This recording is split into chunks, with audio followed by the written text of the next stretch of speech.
Hey guys, welcome back to my channel. I know I said I was going to stop saying that, but I really can't think of a better intro and that's pretty sad. Today I was going to do a video on basically just me unboxing my new studio kit. However, it hasn't arrived yet, so which is a little bit disappointing. But apparently it should be here either in the next hour or maybe tomorrow, but unfortunately it will be a little bit too dark to film in about an hour's time, so I'm just going to do a quick video now on how I find inspiration for photography. So yeah, sorry about the lighting, and I mean my camera's on a really high ISO at the moment, so it's going to be really grainy probably, but anyway, we'll just work with it. With finding inspiration for photography, I think everyone's very different with how they like to create things and get inspiration. So one of the main things that I love to get inspiration from is actually travelling, and I know a lot of other photographers are the same. So even though I'm not a travel photographer, the fact that travelling to different areas and that, I don't know, it's just something about it that really does inspire me to do more. I don't know if it's because a lot of the time when I do travel I will organise a photo shoot, so just to sort of like collaborate with people in the area, or make new contacts and just shoot in a different place, and that's always inspiring to find new locations, especially because I do mainly natural light photography and outdoors, so it's always interesting to find new locations. Working with new faces as well is really inspiring for me in particular, because I do portraiture and I do fashion photography, so when I'm shooting new models, when I'm photographing them, it's always inspiring because they have a completely different look, and you can find a model that will either suit your shoot that you've got in your head, like if you've got something planned, and yeah, if you find the right model, it's always great. It's great for inspiration and great for creating different things in your portfolio. Another way I find inspiration on like maybe a weekly to monthly basis is by getting magazines, and sometimes I don't even buy the magazines, I'll just go into the news agency and I'll open some fashion books. Usually I used to go for a lot of Photoshop magazines, but I guess I don't as much anymore, because I think a lot of the photography magazines out there and Photoshop ones focus very much on the technicalities, which is fine if that's what you want to learn about, but I prefer to get fashion magazines because that's my kind of genre of photography, I guess, and it's great for finding inspiration for shoots and seeing what other photographers have done in that area. And the same goes for looking at fashion sites. A really good one that I like to look at is Fashion Gone Rogue. That's got a lot of different editorials and campaigns and things like that on there, so yeah, definitely great for inspiration. Artworks are another thing that I like to get inspiration from.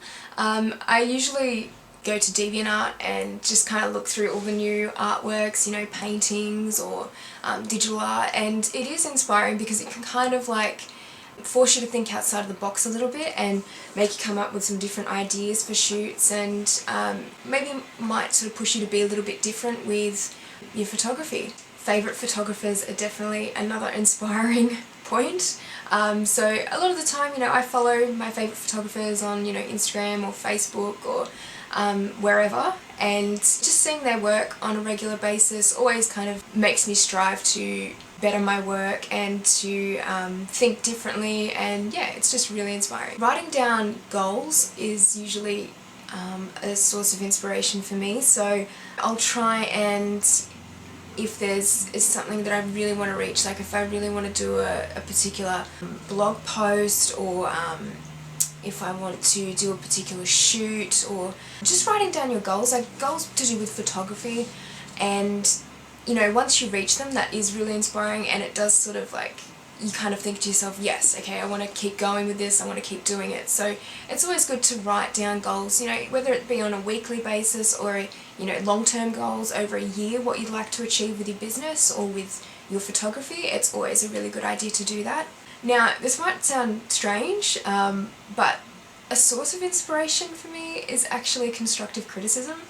Obviously, hearing constructive criticism all the time would just kind of be like, a little bit depressing, but I like to hear it every now and then because I think there's always things that I can improve on with my work, And when someone gives you constructive criticism and you don't notice what they've noticed, and you kind of like realise maybe what they're saying might be beneficial to your work, you kind of think to yourself, alright, you know, I'm going to try that in my next shoot, or I'm going to try not to do that in my next shoot, or it will really sort of help you to better your work that way. And I do find that inspiring sometimes, especially if it's, you know, someone that's in the industry and they've got great photography and it's someone that you look up to. It's always good to get their opinion. And just in general, I think seeing how other people succeed, other photographers succeed, I mean, how inspiring is that to see, you know, how far they've come or what they're doing, if they're making a living out of what they're doing. That's really good to see, and it's interesting, and you want to kind of find out how they've done things like and how they've gotten to that point in their career. And it also does inspire you to keep working at it, and yeah, to just really keep progressing with your photography. So I hope that's kind of helped with you guys if you are sort of stuck with finding inspiration. I know it can be really hard sometimes, and you do kind of get a bit stuck, and yeah, you kind of get in a bit of a rut with not finding inspiration. But just I tend to remember those points that I've spoken about, and I tend to go back to them, and if I'm not really feeling inspired, I'll just try something different, look at different artworks and try and get it back up and running again, I guess. But yeah, I hope it helped you guys, and if you guys have any sources of inspiration, definitely list them in the comments section below, because it's always interesting to hear how other people find their inspiration for photography. And yeah, so definitely feel free to put that in the comments section below.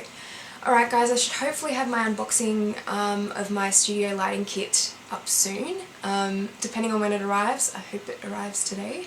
But anyway, thank you guys very much for watching this, and I'll see you next time.